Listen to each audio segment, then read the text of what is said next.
இந்த கதை ரங்கா என்ற ஒரு சிறுவனை பற்றியது. ரங்கா பிறந்த நாளிலிருந்தே பார்வையில்லாதவன். அவனுக்கு கண்கள் இருந்தாலும் உலகத்தை பார்க்கும் ஒளி இல்லை. அதனால் அவனுக்கு பகலும் இரவும் ஒரே மாதிரிதான் இருந்தது.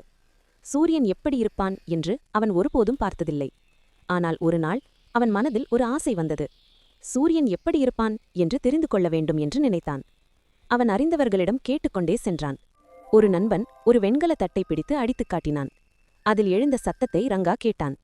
அந்த சத்தத்தின் மூலம் சூரியன் ஒரு வட்ட வடிவமான பொருள் போல இருக்கும் என்று அவன் மனதில் ஒரு எண்ணம் உருவானது. சிறிது நேரம் கழித்து மணி அடிக்கும் சத்தம் அவன் காதில் விழுந்தது. அந்த சத்தமும் அவனுக்கு புதிதாக இருந்தது. இதுவும் சூரியன் போல இருக்குமோ என்று அவன் மனதில் நினைத்தான். அடுத்த நாள் இன்னொரு நண்பன் சூரியன் ஒளிரும் என்று சொன்னான்.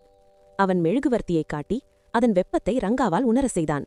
அந்த வெப்பமும் மென்மையான வடிவமும் ரங்காவின் மனதில் சூரியன் என்ற எண்ணத்துடன் இணைந்தது.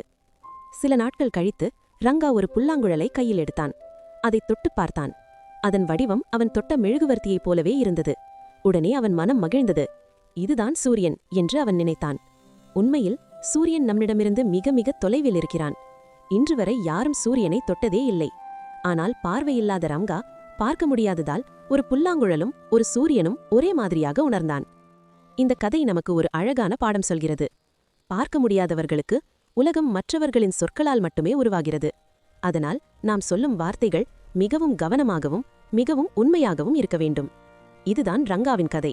ஒரு சிறிய கதை, ஆனால் ஒரு பெரிய வாழ்க்கை பாடம்.